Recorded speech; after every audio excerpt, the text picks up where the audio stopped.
अब ये केस क्या है, इस केस में मैं थोड़ा सा एकदम बिल्कुल फ्रेश एक सीट ले रहा हूँ, बिल्कुल फ्रेश नया सीट लिया है। देखिए, इसको हम मल्टीपल वी लुकअप बोल सकते हैं। इसमें क्या करता हूँ मैं, थोड़ा सा एग्जांपल के लिए सेम इसी डेटा को मैं कॉपी कर रहा हूँ। अच्छा, मल्टीपल वी लुकअप मतलब मल्टीपल इंडेक्स मैच भी यूज़ कर सकते हो, मल्टीपल वी लुकअप कर सकते हो, मल्टीपल एच लुकअप करते हो। मल्टीपल बोल दिया तो इसको समझिए कि मेरा एक ही सीट पे, मेरे एक ही सीट पे 3 अलग अलग टेबल है। ध्यान देंगे, एक टेबल मेरा यहाँ पे है, एक टेबल मेरा इधर है, कुछ डेटा मेरे इस टेबल में है, कुछ डेटा मेरे इस टेबल में है, और कुछ डेटा इस टेबल में। टेबल 1, टेबल 2, टेबल 3, 3 टेबल हैं आपके पास। और आपको क्वेश्चन पूछा गया है कि कुछ मैं आपको डेटा दे रहा हूँ जिसका हमें सैलरी पता करना है। अब कोई डेटा जो है वो इसमें से है, कोई डेटा है जो इस वाले डेटा में से है। तो कैसे हम इस तरह का वी लुकअप लगाएंगे?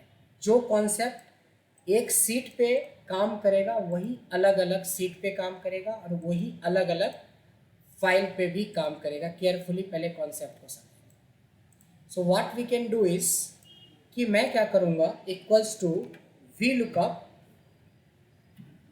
अगर वी लुकअप लगाते हो, इंडेक्स मैच लगाते हो तो इंडेक्स मैच लगा लो। तो वी लुकअप, लुकअप वैल्यू हमारी ये है, टेबल एरे में इसमें पूरा सेलेक्ट करूँगा, फ्रिज करूँगा, सैलरी दूसरे नंबर पे है, कॉमा 0, बिल्कुल सिंपल वी लुकअप लगाएंगे। अगर इसमें डेटा मिलेगा तो मिल जाएगा, नहीं मिलेगा तो एरर शो करेगा। देखिए, इसी पे आता है एक फंक्शन का नाम सुना होगा, इफ एरर। अब क्या करेंगे, यहाँ पे इसके फॉर्मूले के आगे, मान लो इस वी लुकअप के आगे मैंने लगा दिया इफ एरर। तो इफ एरर के दो पार्ट होते हैं कि अगर वैल्यू आता है तो आने दो, लेकिन जहाँ एरर आ गया तो क्या करोगे? तो वैल्यू आता है तो ठीक है, अगर एरर आता है तो तुम 0 कर दो उसको। तो जहाँ जहाँ आपको एरर दिख रहा था वहाँ वहाँ 0 आ गया। दूसरा कहता है कि भाई हमें तो 0 चाहिए नहीं, एक मैसेज कर दो। तब आप डबल कोटेशन के अंदर कोई मैसेज बना दो कि this value does not exist in this data, कुछ ऐसा मैसेज बना दो। तब ये क्या करेगा, वैल्यू आया तो आया, नहीं तो ये कर देगा। बट मेरे को ना तो 0 चाहिए ना तो ये चाहिए, हमें तो डेटा चाहिए। इसीलिए जहाँ पे ये तिकरमबाजी आप कर रहे हो ना, यहीं पे आप एक बार और भी लुकअप लगाओ।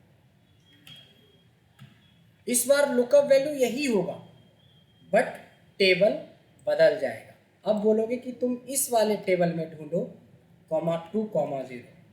तो इतना करने से आपका क्या होगा कि पहला, दूसरा, तीसरा, यानी कुछ डेटा इसमें मिलेगा, कुछ इसमें मिलेगा। फिर वही कंडीशन आ गया, इतने दूर तक क्या हुआ, 2 टेबल में से ढूंढ लिया। इसीलिए एक तीसरा टेबल को ज्वाइंट करने के लिए आप फिर से इफ एरर का यूज करोगे।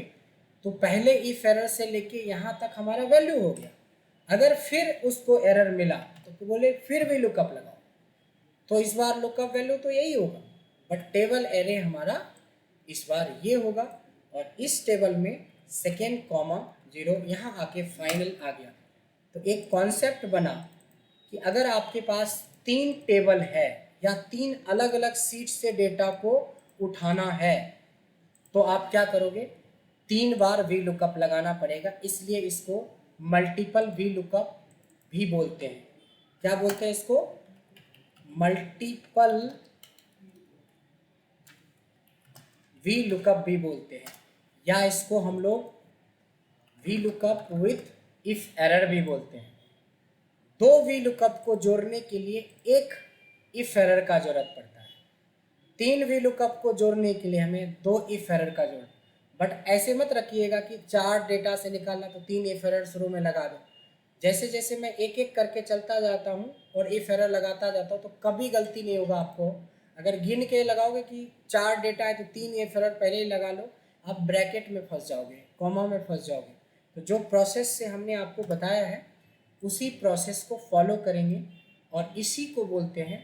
अब इसके जगह पे आप इंडेक्स विच मैच यूज कर लो, index with double match use कर लो, इसके अलावा आप नेम मैनेजर के साथ यूज कर लो, बट इफ एरर के बिना आप 2 या 2 से अधिक टेबल को ज्वाइंट नहीं कर सकते।